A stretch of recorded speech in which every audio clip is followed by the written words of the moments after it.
काळ्या जंगलाचे रहस्य. सह्याद्रीच्या दाट डोंगर रांगांमध्ये एक गूढ जंगल होते. त्या जंगलावर सूर्यप्रकाश पडूनही काही भाग कायम अंधारातच राहत. जंगलातील लोक त्या जागेला काळे जंगल म्हणून ओळखत. त्या जंगलात गेल्यानंतर अनेक लोक परत आलेच नव्हते. गावातील वृद्ध नेहमी एकच गोष्ट सांगत, जंगल कोणालाही विनाकारण कधीच त्रास देत नसते म्हणायचे. पण जंगलाचे नियम मोडणाऱ्याला ते कधीच सोडत नसे. हे ऐकूनही आरव नावाच्या तरुणाला भीती वाटत नव्हती. त्याला त्या जंगलामागचे रहस्य शोधायचेच होते. एके दिवशी सकाळी लवकर तो एकटाच निघाला. गाव मागे राहिले तसे जंगल अधिक शांत होत गेले. पक्ष्यांचे आवाज अचानक पूर्णपणे बंद झाले. वाऱ्याने हलणारी झाडे सुद्धा एका क्षणात स्थिर झाली होती. आरवने पुढे पाहिले आणि त्याचे पाय जागीच थांबले. समोर जमिनीवर मोठमोठे पावलांचे ठसे दिसत होते. ते ठसे माणसाचे नव्हते. कोणत्याही प्राण्याचे सुद्धा तसे दिसत नव्हते. त्या ठशांमधून मंद निळसर प्रकाश बाहेर येत होता. आरवने धाडस करून त्या ठशांचा माग घ्यायला सुरुवात केली. जंगल अधिक गडद होत गेले आणि हवा थंड झाली. अचानक त्याला कोणीतरी अगदी हळू आवाजात नावाने हाक मारली. आरव! तो घाबरून मागे वळला, पण तिथे कोणीच नव्हते. पुन्हा एकदा तोच आवाज जास्त स्पष्ट ऐकू आला. आरव, माझ्या मागे ये. त्याच्या समोरचे ते निळे ठसे हळूहळू हलू लागले. जणू काही कोणीतरी अदृश्य शक्ती त्याला आत बोलावत होती. आरव काही क्षण जागेवरच निश्चल उभा राहिला. तो आवाज खराच होता की फक्त भास होता हे समजण्याआधी ते निळसर ठसे पुन्हा हलू लागले. आरवने धैर्य एकवटले आणि त्यांच्या मागे चालू लागला. जंगलातील झाडे आता पूर्वीपेक्षा अधिक उंच दिसत होती. त्यांच्या फांद्या एकमेकींत गुंतून आकाश पूर्ण झाकत होत्या. थोडे अंतर पार केल्यानंतर त्याला एक मोठा दगड दिसला. त्या दगडावर विचित्र चिन्हे कोरलेली होती. ती चिन्हे मंद प्रकाशात चमकत होती. आरवने हळूच त्या दगडाला हात लावला. क्षणात संपूर्ण जमीन थरथरू लागली. दगडाच्या मागे लपलेला एक अरुंद रस्ता दिसू लागला. त्या रस्त्यातून बर्फासारखी थंड हवा बाहेर येत होती. आरव सावधपणे त्या रस्त्याने आत जाऊ लागला. प्रत्येक पावलावर जंगलातील शांतता अधिक गडद होत होती. अचानक त्याला समोर एक जुने मंदिर दिसले. मंदिर पूर्णपणे वेलींनी आणि शेवाळाने झाकलेले होते. मंदिराचा दरवाजा अर्धवट उघडा आणि काळोखाने भरलेला होता. तेवढ्यात पुन्हा तोच आवाज त्याच्या कानात घुमला. आरव, परत फिर. पुढे गेलास तर सत्य तुझे आयुष्य बदलून टाकेल. आरवच्या मनात क्षणभर भीती निर्माण झाली, पण त्याने मागे न फिरता मंदिरात पाऊल टाकले. आत पूर्ण अंधार होता. फक्त मध्यभागी एक काळी दगडी पेटी ठेवलेली होती. त्या पेटीवर धुळीखाली लपलेले एकच नाव कोरलेले होते. ते नाव पाहताच आरवच्या अंगावर काटा उभा राहिला. कारण त्या पेटीवर कोरलेले नाव दुसरे कोणाचे नव्हते. ते नाव स्वतः आरवचे होते. आरव काही क्षण स्तब्धच उभा राहिला. त्या पेटीवर स्वतःचे नाव पाहून त्याचा विश्वास बसत नव्हता. थरथरणाऱ्या हाताने त्याने पुन्हा ते नाव स्पर्श करून पाहिले. ते नाव खरोखरच त्याचे असल्याची खात्री त्याला झाली. अचानक मंदिरातील सर्व दिवे आपोआप पेटू लागले. भिंतींवर कोरलेली प्राचीन चित्रे जिवंत असल्यासारखी हालू लागली. त्या चित्रांमध्ये एक लहान मुलगा जंगलात फिरताना दिसत होता. आरवने नीट पाहिले तेव्हा तो मुलगा स्वतःच असल्याचे त्याला जाणवले. पण त्याला असे काही आठवतच नव्हते. तेवढ्यात मंदिराच्या गाभाऱ्यातून एक वृद्ध साधू बाहेर आले. त्यांची दाढी जमिनीपर्यंत पोचली होती आणि डोळे निळसर चमकत होते. ते शांतपणे आरवकडे पाहत म्हणाले, उशीर झाला, पण तू आलास. आरवने घाबरत विचारले, तुम्ही माझे नाव कसे ओळखता? साधू मंद हसले आणि त्या पेटीकडे बोट दाखवले. ते म्हणाले, ही पेटी फक्त तिच्या खऱ्या मालकालाच दिसते. दुसऱ्या कोणालाही ती फक्त साधा दगड वाटतो. आरवच्या मनात असंख्य प्रश्न निर्माण झाले. त्याने धाडस करून पेटीचे झाकण उघडले. पेटीच्या आत एक जुनी चामड्याची वही ठेवलेली होती. वहीच्या पहिल्या पानावर लाल शाईने एक वाक्य लिहिले होते. ही कथा वाचणारा शेवटपर्यंत जिवंत राहीलच. असे नाही. आरवचा श्वास क्षणभर थांबला. तेवढ्यात मंदिराचा मुख्य दरवाजा मोठ्या आवाजात आपोआप बंद झाला. संपूर्ण मंदिर पुन्हा एकदा गडद अंधारात बुडून गेले. मंदिराच्या आत पूर्ण शांतता पसरली होती. आरवच्या हातातील जुनी वही हलकेच थरथरत होती. त्याने धाडस करून पहिले पान हळूहळू उघडले. त्या पानावर एक विचित्र नकाशा काढलेला होता. त्या नकाशात संपूर्ण जंगल स्पष्ट दिसत होते, पण त्यामध्ये एक जागा पूर्ण काळ्या रंगाने झाकलेली होती. त्या जागेवर फक्त एकच शब्द लिहिला होता, प्रवेश निषिद्ध. आरवने पुढचे पान उघडताच त्याचे हात थबकले. त्या पानावर आजचीच तारीख लिहिलेली होती.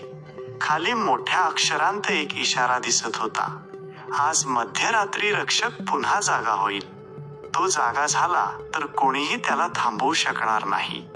आरवने घाईने साधूकडे पाहिले, पण काही क्षणांपूर्वी उभे असलेले साधू अचानक गायब झाले होते. संपूर्ण मंदिरात आता तो एकटाच उभा होता. अचानक मंदिराच्या भिंतींवरून काळी सावली सरकू लागली. ती सावली हळूहळू मोठी होत त्याच्या समोर थांबली. दोन लाल डोळे अंधारातून चमकू लागले. जड आवाजात कोणीतरी म्हणाले, तू उशीर केलास आरव, आता हे जंगल पुन्हा माझे होणार. तो आवाज ऐकताच आरवच्या अंगावर काटा उभा राहिला. कारण तो आवाज त्याने याआधी कुठेतरी ऐकला होता, पण त्याला आठवत नव्हते तो कोणाचा होता. तेवढ्यात वहीतील सर्व पाने स्वतःहून उडू लागली. शेवटच्या पानावर एकच वाक्य हळूहळू उमटले, खरे रहस्य मंदिरात नाही, ते तुझ्या भूतकाळात लपलेले आहे. हे वाचताच मंदिराचा जमिनीचा भाग मोठ्या आवाजात तडकला. आरवच्या पायाखालची जमीन सरकली आणि तो खोल अंधारात कोसळू लागला. आरव बराच वेळ अंधारात खाली कोसळत राहिला. अचानक त्याचे शरीर थंड जमिनीवर आदळले. त्याने डोळे उघडून आजूबाजूला पाहण्याचा प्रयत्न केला. समोर एक विशाल भूमिगत गुहा पसरलेली होती. गुहेच्या छतावरून निळसर स्फटिकांचा मंद प्रकाश पडत होता. संपूर्ण गुहेत एक विचित्र शांतता पसरली होती. आरव हळूहळू उभा राहिला आणि पुढे चालू लागला. थोड्याच अंतरावर त्याला एक मोठे सरोवर दिसले. त्या पाण्यात त्याचा चेहरा दिसत नव्हता. त्याऐवजी एका अनोळखी माणसाचे प्रतिबिंब स्पष्ट दिसत होते. आरवने घाबरून मागे पाऊल टाकले, पण प्रतिबिंबातील तो माणूस मात्र हसत उभा होता. क्षणात सरोवरातील पाणी प्रचंड वेगाने हलू लागले. त्या पाण्यातून एक काळी आकृती बाहेर येऊ लागली. तिच्या हातात एक जुनी तलवार चमकत होती. ती आकृती आरव समोर येऊन शांतपणे उभी राहिली. तिने हळू आवाजात एकच प्रश्न विचारला, तुला तुझे खरे नाव आठवते का? आरव काही उत्तर देण्याआधी त्याच्या डोक्यात तीव्र वेदना सुरू झाल्या. त्याच्या डोळ्यांसमोर जुन्या आठवणी चमकू लागल्या. लहानपणी तो याच गुहेत आलेला होता. त्याच्यासोबत एक लहान मुलगी देखील होती. दोघांनी मिळून एक दगडी दरवाजा उघडला होता. त्या दरवाजामागून भयानक काळी शक्ती बाहेर आली होती. गाव वाचवण्यासाठी त्या मुलीने स्वतःचा जीव अर्पण केला. आरवच्या स्मृतीतून तो प्रसंग पुसला गेला होता. काळी आकृती पुन्हा शांतपणे बोलू लागली, ती मुलगी आजही तुझी वाट पाहत आहे, पण तिच्यापर्यंत पोहोचण्यासाठी तुला मृतांच्या दारातून जावे लागेल. हे शब्द संपताच गुहेच्या दूर टोकाला एक विशाल दगडी दरवाजा आपोआप उघडला. त्या दरवाजातून कोणीतरी पांढऱ्या वस्त्रातील व्यक्ती हळूहळू बाहेर येत होती. आरवने तिचा चेहरा पाहिला आणि त्याचा श्वास थांबला. कारण ती व्यक्ती दुसरी कोणी नसून लहानपणी हरवलेली त्याची बहीण होती. सर्व काही क्षण जागेवरच निश्चल उभा राहिला. त्याच्या डोळ्यांवर विश्वास बसत नव्हता अजिबात. समोर उभी असलेली ती मुलगी खरोखरच त्याची बहीण होती. लहानपणी अचानक गायब झालेली अन्वी आज त्याच्या समोर उभी होती. आरव धावत तिच्या जवळ गेला, पण ती मागे सरकली. तिच्या चेहऱ्यावर हसू नव्हते, फक्त खोल वेदना दिसत होत्या. ती शांत आवाजात म्हणाली, "उशीर झाला आरव. मी अनेक वर्षे तुझी वाट पाहत होते." आरवच्या डोळ्यांत अश्रू दाटून आले होते. तो काही बोलणार, इतक्यात गुहा पुन्हा हलू लागली. भिंतींमधून काळा धूर बाहेर येत होता. तो धूर हळूहळू एक विशाल सावलीत बदलत गेला. लाल भडक डोळे अंधारातून चमकले आणि गुहा दणाणून गेली. अन्वी घाबरली नाही, उलट ती आरव समोर उभी राहिली. ती मोठ्याने म्हणाली, "आता तो जागा झाला आहे. आजपर्यंत आपण ज्याला शोधत होतो तो इथेच आहे." सावलीने मोठ्याने हसत संपूर्ण गुहा हादरवली. त्या आवाजाने दगडांचे तुकडे खाली कोसळू लागले. आरवने धैर्य एकवटून पुढे पाऊल टाकले. सावली अचानक त्याच्या समोर येऊन थांबली होती. तिने खोल आवाजात विचारले, "मला ओळखलेस का आरव?" आरव शांत उभा राहिला, कारण तो आवाज त्याला आठवत होता. तो आवाज त्याच्या स्वप्नात वर्षानुवर्षे ऐकू येत होता. सावलीने हळूच आपला चेहरा समोर आणला. तो चेहरा पाहताच आरवच्या अंगावर काटा उभा राहिला. कारण ती भयंकर सावली दुसरी तिसरी कोणी नव्हती. ती त्याच्याच चेहऱ्यासारखी दिसत होती, अगदी तंतोतंत. गुहेत पुन्हा एकच आवाज घुमू लागला, "खरा आरव कोण आहे हे आता ठरणार आहे." आरव काही क्षण हललाच नाही. समोर उभा असलेला चेहरा त्याचाच होता. दोघांचे डोळे, दोघांचा आवाज अगदी सारखाच होता. अन्वी घाबरून मागे सरकली आणि शांत उभी राहिली. काळ्या सावलीने मोठ्याने हसत हात पुढे केला. ती सावली म्हणाली, "मीच खरा आरव आहे. तू फक्त माझी सावली बनून जगत आहेस." हे ऐकताच आरवच्या मनात प्रचंड गोंधळ उडाला. त्याला काहीच समजत नव्हते. नेमके सत्य काय होते? अचानक गुहेतील सर्व दिवे एकदम विझून गेले. संपूर्ण गुहा गडद अंधारात बुडून गेली. फक्त 2 लाल डोळे अंधारातून चमकत होते. ते हळूहळू आरवच्या अगदी जवळ येऊ लागले. अन्वी मोठ्याने ओरडली, "आरव, डोळे बंद कर." त्याने लगेच डोळे घट्ट मिटून घेतले. तेवढ्यात एक प्रचंड किंकाळी संपूर्ण गुहेत घुमली. आरवने डोळे उघडले तेव्हा सावली गायब झाली होती. पण जमिनीवर एक जुनी सोन्याची किल्ली पडली होती. त्या किल्लीवर एक विचित्र चिन्ह कोरलेले होते. अन्वीने ती किल्ली उचलली आणि शांतपणे म्हणाली, "हीच किल्ली शेवटच्या दरवाजाची आहे. पण तो दरवाजा उघडला तर परत येता येणार नाही." आरवने एक दीर्घ श्वास घेतला आणि किल्ली हातात घेतली. तेवढ्यात गुहेच्या दूर टोकाला एक विशाल दगडी दरवाजा हळूहळू दिसू लागला. त्या दरवाजाच्या फटीतून काळा धूर बाहेर येत होता आणि त्या धुरातून पुन्हा एक ओळखीचा आवाज घुमला, "आरव, यावेळी चूक केलीस तर सगळे संपेल." आरवने हळूहळू ती सोन्याची किल्ली उचलली. किल्ली हातात घेताच तिच्यावरचे चिन्ह तेजाने चमकू लागले. संपूर्ण गुहा क्षणात निळसर प्रकाशाने उजळून निघाली. समोरचा विशाल दगडी दरवाजा आपोआप थरथरू लागला. अन्वी शांतपणे आरवकडे पाहत काहीतरी लपवत होती. आरवने तिला खरे सत्य विचारण्याचा प्रयत्न केला. ती काही क्षण शांत राहिली आणि म्हणाली, "मी तुझ्यापासून एक मोठे रहस्य लपवले आहे. हे जंगल शापित नाही. या जंगलाचं रक्षण करण्यासाठी हा शाप निर्माण झाला. पण तो शाप आता कमकुवत होत चालला आहे." तेवढ्यात गुहेत जोराचा वारा सुटू लागला. दरवाजावर कोरलेली प्राचीन अक्षरे आपोआप चमकू लागली. आरवने किल्ली दरवाजाच्या कुलुपात हळूच फिरवली. मोठा आवाज करत दरवाजा हळूहळू उघडला. दरवाजाच्या आत सोने नव्हते, रत्नेही नव्हती. तिथे फक्त एक प्रचंड काळा आरसा उभा होता. त्या आरशात आरवचे प्रतिबिंब दिसत नव्हते. त्याऐवजी संपूर्ण जंगल जळताना दिसत होते. झाडे कोसळत होती आणि प्राणी जीव वाचवत पळत होते. आरव घाबरून मागे सरकला. अन्वी गंभीर आवाजात म्हणाली, "हा आरसा भविष्य दाखवतो. जर चुकीचा निर्णय घेतलास तर हे खरे होईल." आरव काही बोलणार, इतक्यात आरशावर तडे जाऊ लागले. प्रत्येक तड्यासोबत एक काळी सावली बाहेर येत होती. क्षणात त्या सावल्या गुहेत पसरल्या. त्यांच्यामध्ये एक उंच आकृती हळूहळू पुढे येऊ लागली. तिने चेहरा वर केला आणि मंद हसू लागली. तिला पाहताच अन्वीच्या चेहऱ्यावरची रंगत पूर्णपणे उडाली. ती थरथरत फक्त एवढेच म्हणाली, तो रक्षक नाही, तो या सर्व शापाचा खरा निर्माता आहे. ती उंच काळी आकृती हळूहळू पुढे येत होती. तिच्या प्रत्येक पावलाने संपूर्ण गुहा हादरत होती. आरव धैर्याने तिच्या समोर जाऊन उभा राहिला. आकृती मोठ्याने हसू लागली आणि म्हणाली, शेकडो वर्षे मी याच क्षणाची वाट पाहत होतो. अन्वी घाबरत आरवकडे पाहू लागली. ती म्हणाली, याच्यापासून दूर राहण्याचा प्रयत्न कर. हा साधा राक्षस नाही.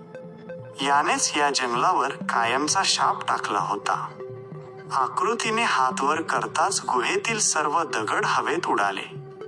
क्षणात काळा धूर संपूर्ण गुहेत पसरला. आरवला काहीच दिसेनासे झाले. तेवढ्यात त्याच्या खिशातील छोटी तांब्याची माळ चमकू लागली. ती माळ त्याच्या आईने लहानपणी दिली होती. माळेच्या प्रकाशाने काळा धूर हळूहळू विरघळू लागला. आकृती पहिल्यांदाच मागे सरकली. तिच्या चेहऱ्यावर भीती स्पष्ट दिसत होती. अन्वी मोठ्याने ओरडली, आरव, ती माळ सामान्य नाही. याच्यामध्ये प्राचीन रक्षकाची शक्ती लपलेली आहे. आरवने माळ घट्ट पकडली आणि पुढे चालू लागला. आकृती जोरात गर्जली आणि त्याच्यावर धावून आली. त्याच क्षणी माळेतून तेजस्वी प्रकाश बाहेर पडला. तो प्रकाश संपूर्ण गुहेत पसरला आणि काळ्या आकृतीला वेढू लागला. आकृती वेदनेने ओरडू लागली. तिचे शरीर हळूहळू धुरात बदलू लागले. पण पूर्णपणे नष्ट होण्यापूर्वी ती मोठ्याने हसली. ती म्हणाली, मला हरवले असे तुला वाटत असेल, पण खरा शाप अजून जिवंत आहे. हे बोलताच तिचे शरीर पूर्णपणे अदृश्य झाले. गुहा शांत झाली होती, पण समोरचा काळा आरसा अचानक तडकला. त्या तड्यातून एक सोनेरी प्रकाश बाहेर येत होता. अन्वी शांतपणे म्हणाली, आरव, आता शेवटचा दरवाजा उघडण्याची वेळ आली आहे. आरव आणि अन्वी शांतपणे त्या सोनेरी प्रकाशाकडे चालू लागले. समोरचा शेवटचा दरवाजा हळूहळू स्वतःच उघडू लागला. दरवाजाच्या आत एक विशाल दालन दिसत होते. दालनाच्या मध्यभागी एक प्राचीन वडाचे झाड उभे होते. त्याच्या मुळांमध्ये एक तेजस्वी रत्न शांतपणे चमकत होते. अन्वी हळूच म्हणाली, हेच जंगलाचे हृदय आहे. हे रत्न जोपर्यंत सुरक्षित राहते तोपर्यंत जंगल जिवंत राहते. पण अनेक वर्षांपूर्वी एका लोभी माणसाने ते चोरण्याचा प्रयत्न केला. त्या लोभातूनच या जंगलावर भयानक शाप आला होता. आरवने हळूच ते रत्न हातात घेतले. क्षणात संपूर्ण दालन प्रकाशाने उजळून गेले.